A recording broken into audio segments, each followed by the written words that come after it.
Welcome to Advancement Academy. So SSC CPO question தான் நம்ம பார்த்துட்டு இருக்கோம். ஃபர்ஸ்ட் கொஷின் என்னன்னு பார்ப்போம். ஃபர்ஸ்ட் கொஷின் என்ன கொடுத்துருக்காங்க? A mixture of 750 kg of alloy of copper and tin contains 25% tin.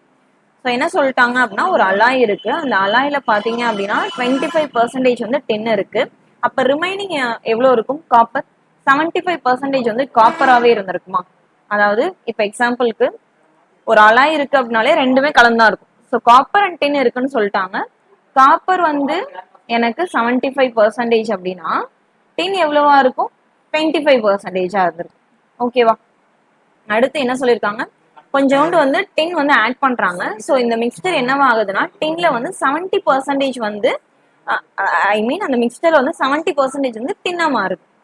அப்போ 70% டின் அப்படின்னா காப்பர் எவ்வளவா இருக்கும்? 30% இருக்கும். ஸோ இந்த பர்சன்டேஜ் எல்லாமே நான் ரேஷியோக்கு மாத்திக்கிறேன். ஸோ இப்போ ரேஷியோக்கு மாத்துறீங்க அப்படின்னா 3:1 வருமா? இங்க வந்து 3:7 வந்திருக்கும். அப்ப ரேஷியோ எப்படி இருக்கும்? காப்பருக்கும் டென்னுக்கும் இனிஷியலா 3:1 வந்திருக்கும். இப்போ sum amount of ten add பண்ணதுனால 3:7 இருக்கும். ஸோ நமக்கு வேலையே இல்லை. ஏன்னா காப்பர் வந்து 3 தான் இருக்கு, எனக்கு ஈக்குவலா தான் இருக்கு. இனிஷியலாவும் காப்பர் வந்து 3 தான் இருக்கு, இப்பயும் 3 தான் இருக்கு. டின் தான் இனிஷியலா 1ல இருந்து 7 ஆயிருக்கு. ஸோ பிரச்சனையே இல்லாம நம்ம என்ன பண்ணலாம்? டைரக்டா ஈக்குவேட் பண்றப்பதான் இருக்கு. ஸோ டின் எவ்வளவு ஆட் ஆகிருக்கு? எனக்கு 6 யூனிட் ஆட் ஆயிருக்கு. ஸோ ரேஷியோ படி பார்த்தா எனக்கு 6 அதிகமாயிருக்கு. ஸோ அதுதான் நம்ம எவ்வளவு ஆட் ஆயிருக்கு அப்படின்னு சொல்லி கண்டுபிடிக்க போறோம். ஸோ இது ரெஃபரன்ஸ்க்காக நான் எனக்கு ஏதாவது ஒரு டேட்டா தேவைப்படும்ல. ஸோ அந்த டேட்டா தான் இந்த 750. ஸோ இனிஷியலா காப்பர் 3 இருக்கு, டின் வந்து 1 இருக்கு. அப்போ டோட்டலா எவ்வளவு இருக்கு? அலாயில 4 யூனிட். அப்போ அந்த 4 யூனிட் தான் நான் 750 அப்படின்னு சொல்லி சொல்றேன். அப்போ 6ங்கிறது என்ன வேல்யூ அப்படின்னு சொல்லி கண்டுபிடிப்பீங்க. So 4x equal to 6 into 750 எடுக்கலாமா? ஸோ கேன்சல் பண்ணீங்க அப்படின்னா என்ன வேல்யூ வந்திருக்கும்? 2 1 டைம்ஸ். இங்க கேன்சல் பண்றப்போ 375 வரும். ஓகேவா? ஸோ 375ஐயும் 3ஐயும் மல்டிப்ளை பண்ணீங்கன்னா 1125 வருமா? ஸோ 1125 கேஜி என்ன பண்ணியிருக்காங்க? டின் வந்து ஆட் பண்ணியிருக்காங்க. ஸோ அப்போதான் 70% அந்த மிக்சர்ல டின் வந்திருக்கும். ஓகேவா? சரி, அடுத்த கொஸ்டின் பாருங்க. ஸோ கொஸ்டின் தான் பார்க்க பெருசா இருக்காப்புல இருக்கும், ரொம்பவே ஈஸியான சம் தான். 57% of Ranita's weekly income is equal to 76% of Bhaskars weekly income சொல்லிட்டாங்க. அதாவது 57% of Ranita's income. ஸோ ரணிதாவோட இன்கம் பார்த்தீங்க அப்படின்னா 57% யாரோட இன்கம்க்கு ஈக்குவல்? 76% ஆஃப் பாஸ்கர்ஸ் இன்கம்க்கு ஈக்குவல் அப்படின்னு சொல்லி சொல்லிட்டாங்க. ஸோ இதுல இருந்து நான் ரேஷியோ கொண்டு வந்துடலாமா? இந்த 57ஐயும் 76ஐயும் 19 டேபிள கேன்சல் பண்ணீங்கன்னா 3:4 வரும். அப்போ 4/3 தான் ரேஷியோவா இருக்குமா? ஸோ ரணிதாவுக்கும் பாஸ்கருக்குமான ரேஷியோ என்னவா இருக்கு? 4:3 இருக்கு. ஓகேவா? ஸோ இப்போ ரணிதாவோட வீக்லி இன்கம் வந்து ரெடியூஸ் ஆகுது. எவ்வளவு ரெடியூஸ் ஆகுதுன்னு சொல்லிட்டாங்கன்னா 400 ருபீஸ் வந்து ரெடியூஸ் ஆகுது. பாஸ்கரோட இன்கம்ல நோ சேஞ்ச். ஸோ சேஞ்சே இல்லை அப்படின்னு சொல்லி சொல்லிட்டாங்க. ஸோ அதனால ரேஷியோ என்னவா இருக்கு? 6:5 இருக்கா? ஓகே. ஆனா இந்த ரேஷியோ செக் பண்ணுங்களேன். எனக்கு பாஸ்கரோட இன்கம் இங்க 3 இருக்கு, இங்க 5 இருக்கு. ஸோ சேமா மாறணும். ஸோ சேமா மாத்துறதுக்கு நான் என்ன பண்ணலாம்? இந்த ஃபர்ஸ்ட் ஈக்குவேஷனை 5ஆல மல்டிப்ளை பண்ணுவீங்க, இந்த ஈக்குவேஷனை 3ஆல மல்டிப்ளை பண்றேன். இந்த 3ஐயும் 5ஐயும் ஒன்னா மாத்துறதுக்காக. ஸோ ரணிதாவோட இன்கம் வந்து 4 × 5 20, பாஸ்கர்ஸ் வந்து 15. அண்ட் தென் இந்த ரேஷியோவையும் ஃபுல்லா 3ஆல மல்டிப்ளை பண்ணா 18:15 வருமா? ஸோ ரணிதாவோட இன்கம் எவ்வளவு கம்மியா இருக்கு? 20ல இருந்து 18 கம்மியா இருக்கு. அதாவது 2 யூனிட் கம்மியா இருக்கு. அப்ப இந்த 2 யூனிட்டை தான் 400 ருபீஸ்ன்னு சொல்லுவேனா? ஸோ 2 யூனிட் தான் 400 ருபீஸ். பாஸ்கர்ஸ் இன்கம் என்னவா இருக்கு? 15 இருக்கு. ஸோ 15ங்கிறது என்ன வேல்யூ அப்படின்னு சொல்லி கண்டுபிடிப்பீங்க. அப்படியே கிராஸ் மல்டிப்ளை பண்ணலாமா? So 2x equal to cross multiply கூட வேணாம், எப்போதும் போல டக்குன்னு கிராஸ் மல்டிப்ளை பண்ணிட்டேன். இல்ல நார்மலா யோசிங்களேன். எனக்கு 2ங்கிறது என்னவா மாறி இருக்கு? 400 மாறி இருக்கு. ஸோ 2ஐ எதால மல்டிப்ளை பண்ணா எனக்கு 400 மாறும்? ஒரு 200ஆல மல்டிப்ளை பண்ணா 400 மாறிடுமா? அப்ப 15ஐ என்ன பண்ணுவீங்க? சேம் அதே 200ஆல மல்டிப்ளை பண்ணுவீங்க.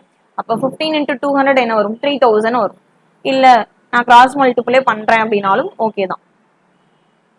ஸோ என்ன வேல்யூ வந்திருக்கும்? 15 × 200 3000 வந்திருக்கும். ஓகேவா? ஸோ 3000 தான் பாஸ்கர்ஸ் உடைய வீக்லி இன்கமா இருக்கு. ஓகே தானே? சரி, அடுத்த கொஸ்டின் பாருங்க. அடுத்த கொஸ்டின் டைம் அண்ட் ஒர்க்ல இருந்து கொடுத்துருக்காங்க. ஸோ என்ன சொல்லியிருந்தாங்க அப்படின்னா, a plus b வந்து 25, b plus c வந்து 36, and then c plus a பார்த்தீங்க அப்படின்னா 30, a plus b plus c plus d. So இதோட வேல்யூ என்னவா இருக்குன்னா 18 இருக்கு. ஸோ 3 நம்பருக்கும் எல்சிஎம் எடுங்க. 3 நம்பரும் பெருசா இருக்கு, எப்படி எல்சிஎம் எடுக்குது அப்படின்னா 36, 30, 18 இது 3க்கும் ஃபர்ஸ்ட் எல்சிஎம் எடுங்க. ஸோ இதுக்கு எல்சிஎம் எடுத்தா உங்களுக்கு தெரிஞ்சு 180 தான் வரும் அப்படின்னு சொல்லிட்டு. எனக்கு 180ல ஆல்ரெடி ஒரு 5 இருக்கு, 25ல நமக்கு 2 5 இருக்கு. 5 into 5 தான் நம்ம 25னு சொல்லுவோம்.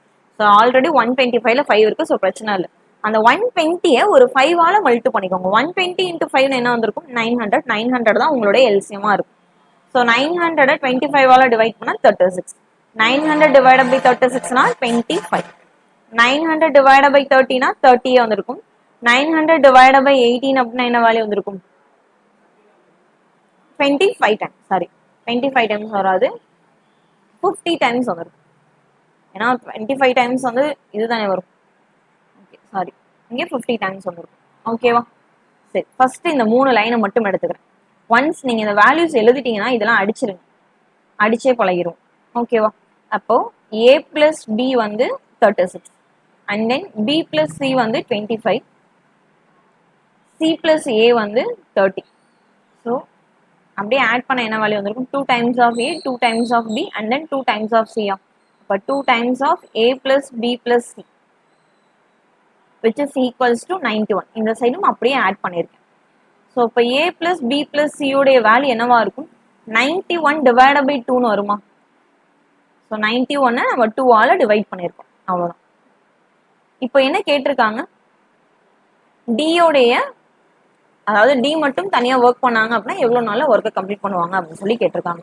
ஸோ அப்போ என்ன பண்ணியிருக்கலாம், a plus b plus c plus d equals to 50. இந்த இடத்துல என்ன வந்துச்சு 15 வந்துச்சு. a plus b plus c தான் நான் கண்டுபிடிச்சேன் இல்லை 91 divided by 2ன்னு. ஸோ அப்ளை பண்ணலாமா 91 divided by 2 plus d equal to 50. அப்போ d உடைய வேல்யூ என்னவா இருக்கும் 9 divided by 2 இருக்குமா? ஸோ d வந்து ஒரு ஒர்க்கு கம்ப்ளீட் பண்ண 9/2 days ஆகுது. ஓகேவா? ஸோ இப்போ என்ன கேட்டிருக்காங்க, d மட்டும் தனியாக ஒரு ஒர்க்கை கம்ப்ளீட் பண்ண. ஆக்சுவலாக இது 9/2ங்கிறது டேஸ்ன்னு சொல்லிட்டேன், எஃபிஷியன்சி 9/2 எஃபிஷியன்சியில் d வந்து ஒர்க் பண்ணுறாங்க. ஸோ நம்ம எப்போதுமே என்ன பண்ணுவோம், w ஈக்குவல்ஸ் டு இடின்னு ஒரு ஃபார்முலா எடுத்துப்போமா. wங்கிறது ஒர்க். ஸோ இந்த 900 தான் நம்ம என்னன்னு சொல்லுவோம் ஒர்க்னு சொல்லுவோம். எவ்வளோ எஃபிஷியன்சியில் டி ஒர்க் பண்ணுறாங்க 9/2 எஃபிஷியன்சியில் நம்பர் ஆஃப் டேஸ் கண்டுபிடிக்கணும். ஸோ டி அப்படியே வச்சிருப்பீங்க. ஸோ கேன்சல் பண்ண என்ன வந்திருக்கும் 100 டைம்ஸ். அப்போ டி ஈக்குவல்ஸ் டு 200. ஸோ 200 டேஸில் டி வந்து ஒர்க்கை கம்ப்ளீட் பண்ணியிருப்பாங்க. ஓகேவா? அடுத்த கொஸ்டின் பார்ப்போமா. சரி, அடுத்த கொஸ்டின் என்ன சொல்லிட்டாங்கன்னா x plus 1/x உடைய வேல்யூ 2ன்னு சொல்லிட்டாங்க. Find the value of x power 4 plus 4 divided by x power 4 and then x cube minus 4/x cube. சரி, இப்போ x plus 1/x ஓட வேல்யூ 2ஆ இருந்துச்சுன்னா ஃபர்ஸ்ட் கண்டிஷன் என்ன, இஃப் x plus 1/x உடைய value 2ஆ இருந்துச்சு அப்படின்னா தென் x ஈக்குவல் டு 1ன்னு ஒரு condition நம்ம படிச்சிருப்போமா கிளாஸ்லலாம். ஸோ எக்ஸ் உடைய வேல்யூ 1 அப்படின்னு சொல்லி சப்ஸ்டிட் பண்ணி பாருங்க. அப்போ 1 + 1 2 டேலி ஆகும். ஸோ இங்கேயும் நான் என்ன பண்ணிடலாம், இதெல்லாம் சால்வ் பண்ணவே வேணாம், ஜஸ்ட் எக்ஸ் உடைய வேல்யூ 1ன்னு அப்ளை பண்ணுங்க. அப்போ 1 + 4 divided by 1, இங்கே என்ன வேல்யூ வந்திருக்கும் 1 - 4/1. ஸோ சால்வ் பண்ணீங்க அப்படின்னா 5, இங்கே வந்து ஒரு -3, 5 × -3 அப்படின்னா -15 அப்படின்னு சொல்லி வந்திருக்கும். ஸோ -15 அப்படின்னா ஆப்ஷன் ஏ தான் கரெக்டான ஆன்சர். ஓகேவா? அடுத்த கொஸ்டின். ஸோ அடுத்த கொஸ்டின் பாருங்க. இந்த சம் பார்க்கறது கொஞ்சம் சிம்பிளா தான் தெரியும், பட் கொஞ்சம் நீங்க யோசிக்கிற அப்படின்னா தான் இருக்கும். ஓகேவா? சரி, ஃபர்ஸ்ட் என் மைண்டுக்கு என்ன வந்து சொல்றேன், ப்ராடக்ட் டு சம் யூஸ் பண்ணலாமா அப்படின்னு சொல்லி நான் யோசிச்சேன். ஸோ ப்ராடக்ட் டு சம் எடுத்தீங்க அப்படின்னாலுமே எனக்கு காஸ் ப்ளஸ் காஸ் தான் இருந்துச்சு. ஸோ அதனால நான் என்ன பண்ணிக்கிட்டேன் அப்படின்னா நார்மலா இதை ஃபுல்லாவே எனக்கு ஆப்ஷன் காட் டேன்ல இருந்துச்சு. ஸோ மெஜாரிட்டி காட் அண்ட் டேன்ல இருக்காங்க. ஸோ நான் என்ன பண்றேன் அப்படின்னா இதை காசால நான் டிவைட் பண்ணிக்கிட்டேன். காசால டிவைட் பண்ணுங்க இதை ஃபுல்லாவே காஸ் 13 டிகிரியால. ஸோ டிவைட் பண்ண என்ன வரும், cos 13 degree divided by cos 13 degree plus sine 13 degree divided by cos 13 degree. ஓகேவா? இங்கே cos 13 degree divided by cos 13 degree minus of sin 13 divided by cos 30. So இப்போ சால்வ் பண்ணால் காஸ் கேன்சல் ஆயிருமா? அப்போ என்ன மட்டும் இருக்கும்? 1 + இது sin by cosனா என்னன்னு சொல்லுவோம்? tan θன்னு சொல்லுவீங்க. அப்போ tan 13 degree divided by 1 - tan 13 degree வருமா? ஓகே. ஸோ இந்த இடத்துல தான் நீங்கள் கொஞ்சம் யோசிக்கிறாப்புல இருக்கும். ஸோ இதை நான் ஏதாவது ஒரு ஃபார்மேட்க்கு சேஞ்ச் பண்ணும். இங்கே எனக்கு காம்ப்ளிமெண்ட்ரி தியரமும் யூஸ் ஆகலை. இந்த a + b = 90 டிகிரின்னு ஒரு தியரம் யூஸ் பண்ணுவோம் இல்லையா? ஸோ அதுவும் எனக்கு யூஸ் ஆகலை ஆப்ஷன் வச்சு பார்த்தப்போ. ஸோ அதனால் நான் என்ன பண்ணிக்கிட்டேன் அப்படின்னா tan வச்சு எனக்கு ஒரு ஃபார்முலா தெரியும். என்ன ஃபார்முலா தெரியும்? tan a + b = அப்படின்னு சொல்லிட்டு ஒரு ஃபார்முலா எழுதி போட்டிருந்தேன்னா tan a + tan b which is equal to 1 - tan a into tan b ன்னு சொல்லிட்டு. ஸோ இந்த ஃபார்முலா தான் நான் அப்ளை பண்ண போகிறேன். ஸோ ஏக்கு என்ன வேல்யூ கொடுக்குறது? எனக்கு பிக்கு வேணா 13 டிகிரின்னு நான் கொடுத்துக்கலாம். ஒரு வேல்யூ கொடுத்துக்கலாம். இன்னொரு வேல்யூ என்ன கொடுக்குது அப்படின்னு சொல்லிட்டு நமக்கு யோசனையா இருக்கும். ஸோ நான் என்ன பண்றேன் அப்படின்னா எனக்கு இங்க 1 இருக்குல்ல. ஸோ tan எப்போ 1 ஆகும்? 45 டிகிரியில தான் எனக்கு 1 ஆகும். ஸோ அதனால tan 45 டிகிரி, அதாவது ஏக்கு பதிலாக 45 டிகிரினும் பிக்கு பதிலாக 13 டிகிரி அப்படின்னும் வேல்யூ கொடுக்குறேன். ஸோ இங்க அப்ளை பண்ணுங்க. tan 45 degree plus tan 13 degree divided by 1 - tan 45 degree into tan 13 degree. So solve பண்ண என்ன வேல்யூ வந்திருக்கும்? 1 + tan 13 divided by 1 - tan 13 degree அப்படின்னு சொல்லி வந்திருக்கும். ஓகேவா?